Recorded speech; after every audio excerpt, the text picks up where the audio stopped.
नमस्कार दोस्तों, आप सभी का स्वागत है। आज के इस वीडियो में तो चलिए जानते हैं बिहार के सभी 38 जिलों के छोटी बड़ी खबरों को केवल 20 मिनट में। लेकिन उससे पहले आप यह वीडियो किस जिले, गांव, शहर या मोहल्ले से देख रहे हैं, हमें कमेंट करके जरूर बताएं, ताकि हम आपके गांव, शहर, मोहल्ले की खबर आप तक सबसे पहले पहुंचा सकें।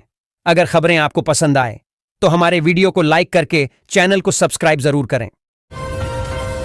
पूर्णिया से नेपाल तक सीधी बस सेवा शुरू। अभी यह बस स्पेशल परमिट पर पूर्णिया से नेपाल के जोगबनी बॉर्डर तक चलाई जा रही है, ताकि हवाई यात्री आसानी से सफर कर पूर्णिया से नेपाल और नेपाल से पूर्णिया तक का सफर कर सकें। उन्होंने कहा कि अभी शुरुआती दौर में 2 जोड़ी बसें चलाई जा रही हैं। स्थायी परमिट मिलने पर यात्रियों की बढ़ती संख्या को देखते हुए बस सेवा में विस्तार संभव हो सकेगा।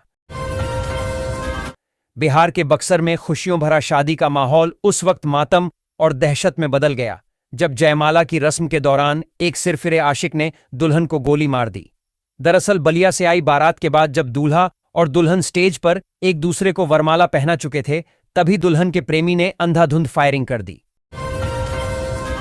बेतिया से बगहा तक गुजरने वाले NH 727 पर अब रात का सफर पहले से ज्यादा सुरक्षित और सुगम होने की उम्मीद जगी है। इस मार्ग को स्ट्रीट लाइटों से रोशन करने, प्रमुख चौराहों पर सार्वजनिक शौचालय निर्माण और पैदल यात्रियों के लिए सुरक्षित व्यवस्था विकसित करने की दिशा में विभागीय पहल शुरू हो गई है। केंद्र सरकार के 3 बड़े फैसले, रेल जूट और एयरपोर्ट को बूस्ट। केंद्र सरकार ने रेलवे, शहरी परिवहन और विमानन क्षेत्रों में बड़े निवेश को मंजूरी दी है। इन इंफ्रास्ट्रक्चर और नीतिगत फैसलों का कुल वित्तीय परिव्यय 12,236 करोड़ रुपए है। इससे देश के बुनियादी ढांचे को बढ़ावा मिलेगा और विकास को गति मिलेगी। कैबिनेट ने जूट क्षेत्र को भी बढ़ावा देने और केरल का नाम बदलकर केरलम करने जैसे महत्वपूर्ण निर्णय लिए हैं। केंद्र सरकार ने रेल ढांचे को मजबूत करने की दिशा में बड़ा कदम उठाया है। प्रधानमंत्री नरेंद्र मोदी की अध्यक्षता में मंगलवार को हुई कैबिनेट की बैठक में राज्यों की 9,072 करोड़ रुपए की 3 अहम रेल परियोजनाओं को मंजूरी दी गई। इनसे सबसे बड़ा फायदा बिहार, झारखंड और मध्य प्रदेश को मिलेगा। अवैध और तेज आवाज वाले मॉडिफाइड डीजे वाहनों के खिलाफ कार्रवाई का निर्देश मिलते ही जिला प्रशासन और परिवहन विभाग एक्शन मोड में आ गए हैं। वैशाली में विशेष जांच अभियान शुरू कर दिया गया है, जिसके तहत सड़कों पर चल रहे मॉडिफाइड डीजे वाहनों की सघन जांच की जा रही है। अधिकारियों का कहना है कि यह सिर्फ औपचारिक अभियान नहीं, बल्कि सड़क सुरक्षा और ध्वनि प्रदूषण नियंत्रण की दिशा में बड़ा कदम है। रेलवे ने होली के अवसर पर यात्रियों की सुविधा के लिए विशेष ट्रेनों की घोषणा की है। इनमें डानकुनी से पटना और कोलकाता से लालकुआं के बीच ट्रेनें शामिल हैं। डानकुनी पटना ट्रेन 27 फरवरी और 4 मार्च को चलेगी। पटना की सड़कों पर जाम और पार्किंग की परेशानी अब पुरानी कहानी बन जाएगी। स्मार्ट सिटी के तहत पश्चिमी पटना में सगुना मोड़ से रूपसपुर नहर तक बड़ा बदलाव प्रस्तावित है। यहां न केवल 500 गाड़ियों की पार्किंग बनेगी, बल्कि वॉकवे और चौड़ी सड़क के साथ यह इलाका 14 लेन का कॉरिडोर बन जाएगा। निर्माण पूरा होने के बाद इसे बिहार की सबसे चौड़ी सड़क बताया जा रहा है। बांग्लादेश में लगभग 18 महीने से जारी राजनीतिक उथल-पुथल के कारण स्थगित की गई कोलकाता अगरतला बस सेवा मंगलवार को फिर से शुरू हो गई। त्रिपुरा के परिवहन मंत्री सुशांत चौधरी ने अखौरा एकीकृत जांच चौकी पर यात्रियों का स्वागत किया। प्राथमिक कॉरिडोर में मेट्रो परिचालन के लिए 3 कोच की एक रैक किराए पर ली गई है। मीठापुर तक परिचालन शुरू होने से पहले 3 कोच की एक और रैक किराए पर आएगी। इसी साल मीठापुर तक मेट्रो चलाने की योजना है। उप मुख्यमंत्री सम्राट चौधरी ने पुनारक किउल के बीच तीसरी और चौथी रेल लाइन परियोजना को मंजूरी मिलने पर प्रधानमंत्री मोदी का आभार व्यक्त किया। 2,668 करोड़ की यह परियोजना पटना लखीसराय को नया रेल संपर्क देगी, जिससे यात्रा सुविधा बढ़ेगी। बिहार में लोगों के लिए बिजली बिल का बोझ बढ़ने वाला है, लेकिन कुछ उपभोक्ताओं को राहत भी मिल सकती है। बिजली रेट के स्ट्रक्चर में बदलाव को लेकर 15 या फिर 16 मार्च को फैसला सुनाया जाएगा। इसके बाद 1 अप्रैल 2026 को इसे लागू कर दिया जाएगा। BPL उपभोक्ताओं के लिए बिजली बिल के बोझ को खत्म करने का सुनहरा मौका आया है। सरकार द्वारा निःशुल्क सोलर पैनल योजना के तहत अब गरीब परिवारों के घरों में दिन के समय पंखे और लाइट पूरी तरह सौर ऊर्जा से चलेंगे। भागलपुर में भोलानाथ रेलवे पुल और भीखनपुर गुमटी नंबर 2 के बीच शंटिंग यार्ड का विस्तार तेजी से हो रहा है। इसके बाद भीखनपुर गुमटी नंबर 1 और 2 के पास 6 मीटर चौड़ा और 5 मीटर ऊंचा अंडरपास बनेगा। ट्रेनों की शंटिंग में भी आसानी होगी। बिहार की 4 स्मार्ट सिटी पटना, बिहार शरीफ, भागलपुर और मुजफ्फरपुर में ट्रैफिक व्यवस्था को स्मार्ट बनाने की तैयारी है। एडेप्टिव एआई कैमरे लगाए जाएंगे जो रियल टाइम में सिग्नल कंट्रोल करेंगे और नियम तोड़ने वालों का स्वतः ई चालान जारी करेंगे। इससे जाम और हादसों में कमी आने की उम्मीद है। बिहार में मौजूद शिव मंदिरों को अब सरकार विकसित करेगी। इतना ही नहीं, शिव सर्किट का निर्माण किया जाएगा। इसके लिए राज्य सरकार केंद्र सरकार से संपर्क करेगी। यह घोषणा बिहार सरकार के मंत्री दिलीप जायसवाल ने की है। इसके तहत अब शिव मंदिरों को सर्किट में शामिल किया जाएगा। देश में एक्सप्रेसवे और नेशनल हाईवे के नेटवर्क दिन प्रतिदिन बढ़ता जा रहा है। इससे लोगों का सफर आसान हो गया है। अब लोगों को एक शहर से दूसरे शहर वाहनों से आना जाना सुविधाजनक हो गया है। लेकिन कई जगह टोल प्लाजा पर रुकना वाहन चालकों को अखरता है। इससे राहत देने के लिए केंद्रीय सड़क परिवहन मंत्री नितिन गडकरी ने खास प्लान बनाया है, जिससे आप बगैर रुके सफर कर सकेंगे। एआई समिट पर अपने एक कृत्य की वजह से विपक्ष बैकफुट पर आ गया है। कांग्रेस की ओर से किए गए प्रदर्शन को लेकर सत्ता पक्ष हमलावर हो गया है। बीजेपी नेता और एनडीए के नेताओं ने कांग्रेस के इस फैसले को गलत करार दिया, यहां तक कि कठोर सजा देने की मांग की है। बीजेपी नेता रामकृपाल यादव के बाद अब ललन सिंह ने तगड़ा हमला बोला है। पटना के दुल्हिन बाजार के हरपुरा गांव में एक शादी समारोह के दौरान गोलीबारी हुई, जिसमें चंदन कुमार नामक युवक कमर में गोली लगने से गंभीर रूप से घायल हो गया। उसे बेहतर इलाज के लिए पटना रेफर किया गया है। पुलिस जांच में पंचायत चुनाव की रंजिश का एंगल सामने आया है। नेता प्रतिपक्ष तेजस्वी यादव ने कानून व्यवस्था के मुद्दे पर मुख्यमंत्री नीतीश कुमार और दोनों उप मुख्यमंत्रियों को सीधे कटघरे में खड़ा कर दिया है। तेजस्वी ने राज्य की गिरती कानून व्यवस्था पर कड़ा प्रहार करते हुए कहा है कि बिहार में अब इकबाल खत्म हो चुका है और अपराधी बेखौफ होकर गोलियां बरसा रहे हैं। पुलिस मुख्यालय ने बच्चा चोरी की अफवाहों पर सभी जिलों को अलर्ट किया है। गुमशुदा बच्चों की सूचना पर तुरंत जांच और 24 घंटे में केस दर्ज करना अनिवार्य है। एडीजी अमित कुमार जैन ने बताया कि हाल ही में 5 मामले अफवाह निकले जो भीड़ हिंसा का कारण बन सकते हैं। रिका ने भारत से आने वाले सोलर पैनलों और सेल पर 126% की शुरुआती ड्यूटी लगा दी है। अमेरिकी वाणिज्य विभाग का कहना है कि भारत अपने मैन्युफैक्चरर्स को गलत तरीके से सब्सिडी दे रहा है, जिससे अमेरिकी घरेलू कंपनियों को नुकसान हो रहा है। 2026 के लिए पुलिस भर्ती कैलेंडर जारी किया है। इसके तहत 2025-26 के दौरान दरोगा, अवर निरीक्षक सहित 2500 से अधिक पदों पर चरणबद्ध भर्तियां होंगी। प्रारंभिक, मुख्य और शारीरिक दक्षता परीक्षा की संभावित तिथियां तय की गई हैं, जिसका लक्ष्य 2026 के मध्य तक अंतिम चयन पूरा करना है। बिहार सरकार ने अपने कर्मचारियों और राज्य के पेंशन भोगियों के लिए एक गुड न्यूज का ऐलान किया है। सरकार इस बार होली से पहले ही कर्मचारियों और राज्य के पेंशन भोगियों के खातों में सैलरी और पेंशन की रकम डाल देगी। राज्य के वित्त मंत्री विजेंद्र प्रसाद यादव ने इस बात की जानकारी विधानसभा में चल रहे बजट सत्र के दौरान दी। उन्होंने कहा कि सरकार का खजाना खाली नहीं है। होली से पहले की राज्य के कर्मचारियों और पेंशनर्स के खाते में पेमेंट कर दिया जाएगा। याचिका को कानूनी प्रक्रिया का दुरुपयोग मानते हुए पटना हाईकोर्ट ने हाल ही में एक लंबे समय से लंबित भूमि विवाद में अपने 2013 के फैसले को चुनौती देने वाली पुनर्विचार याचिका को खारिज कर दिया और याचिकाकर्ता पर 100 रुपये का जुर्माना लगाया। प्रधानमंत्री आवास योजना में बड़े पैमाने पर घूसखोरी के आरोपों के बाद बिहार विधानसभा में ग्रामीण विकास मंत्री श्रवण कुमार ने जांच के आदेश दिए हैं। भाजपा विधायकों ने लाभुकों की सूची बनाने और भुगतान में 2.530% तक रिश्वत लेने का आरोप लगाया।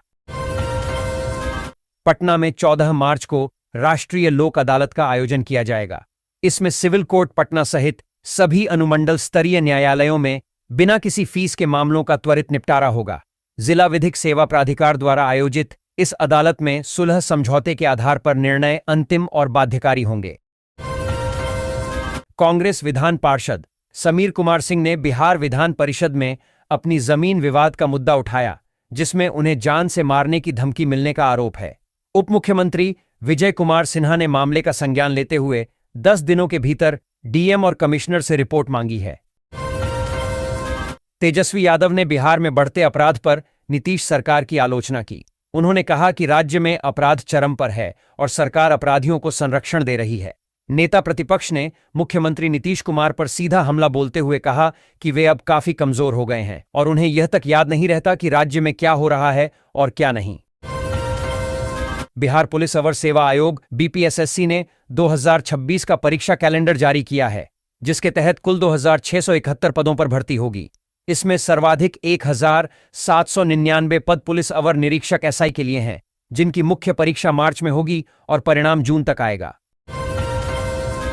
भोजपुर जिले के 80 वर्ष से अधिक आयु के बुजुर्गों के लिए अप्रैल से जमीन रजिस्ट्री की विशेष सुविधा शुरू होने जा रही है। असात निश्चय पार्ट 3 के अंतर्गत सबका सम्मान जीवन आसान कार्यक्रम के तहत अब अति वयोवृद्ध नागरिकों को जमीन की रजिस्ट्री कराने के लिए निबंधन कार्यालयों के चक्कर नहीं लगाने पड़ेंगे। उनके घर पर ही रजिस्ट्री की प्रक्रिया पूरी की जाएगी। भाजपा के राष्ट्रीय अध्यक्ष नितिन नवीन ने बुधवार को लोकसभा में नेता प्रतिपक्ष राहुल गांधी एवं उनके परिवार पर तीखी टिप्पणी की। आरोप लगाया कि वह भारत की सुरक्षा एजेंसियों को सूचित किए बिना विदेश यात्राएं करते हैं और उनके भारत विरोधी और पाकिस्तान समर्थक तत्वों से करीबी संबंध हैं। बिहार विधानसभा में ग्रामीण कार्य मंत्री डॉ. अशोक चौधरी का जन्मदिन मनाया गया। प्रश्नकाल के दौरान मुख्यमंत्री नीतीश कुमार ने इसकी घोषणा की, जिसके बाद सदन में सभी ने उन्हें बधाई दी। पटना जिला प्रशासन ने विकास परियोजनाओं के लिए भूमि अधिग्रहण मुआवजे में तेजी लाई है।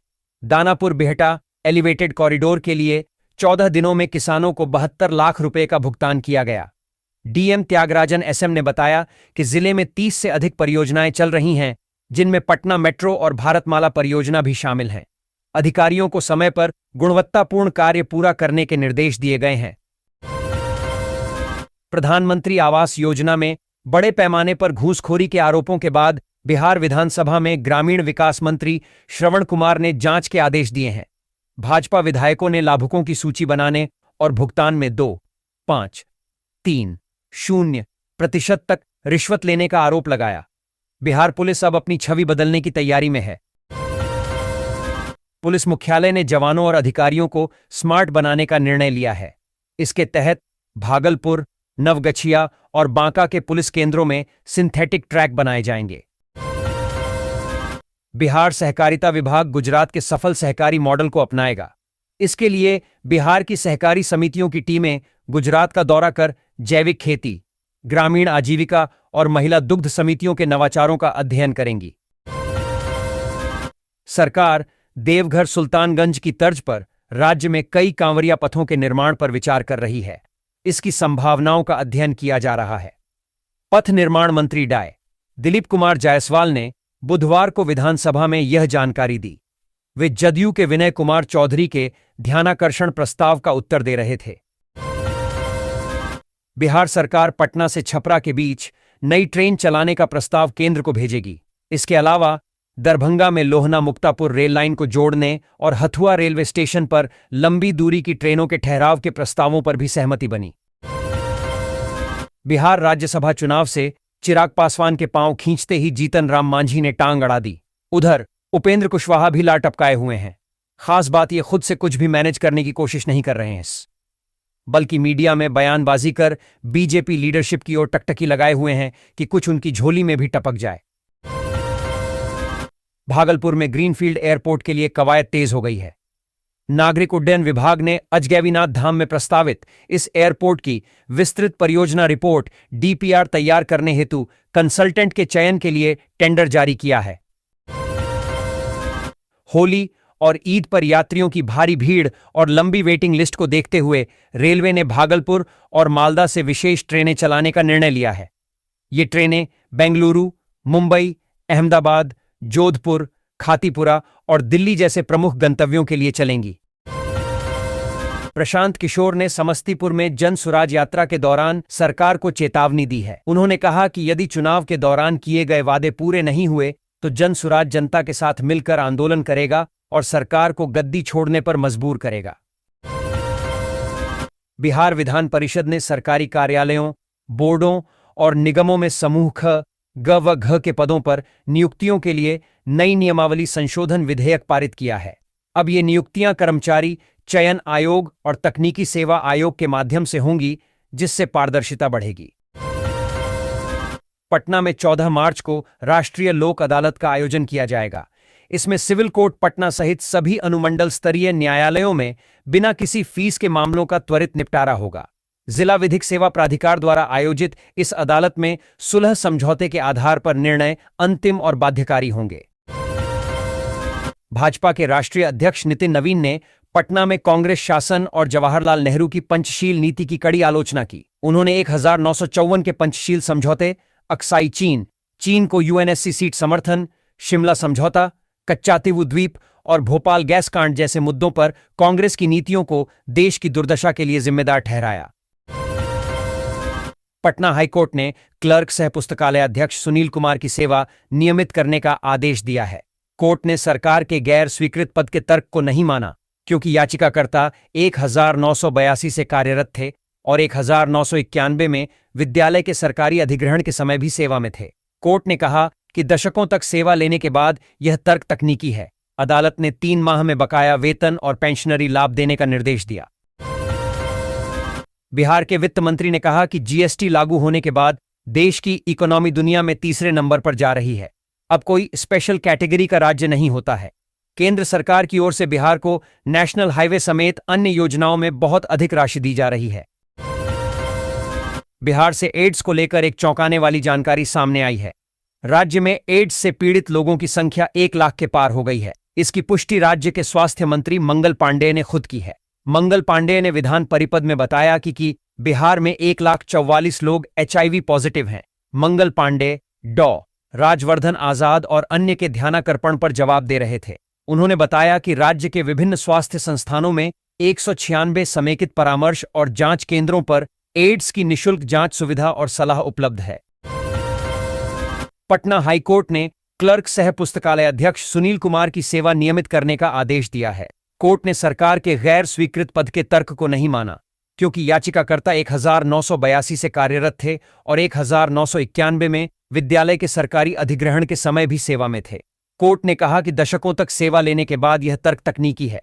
अदालत ने 3 माह में बकाया वेतन और पेंशनरी लाभ देने का निर्देश दिया। बिहार में टीआरई 4 के तहत हजारों शिक्षक पदों पर बहाली की तैयारी है, जिसमें 407 कंप्यूटर शिक्षक भी शामिल हैं। बीपीएससी यह प्रक्रिया संचालित करेगा। स्टीट में ईडीयूएस आरक्षण लागू रहेगा, जिससे अभ्यर्थियों में भ्रम दूर हुआ। सरकार का लक्ष्य डिजिटल शिक्षा को मजबूत करना है।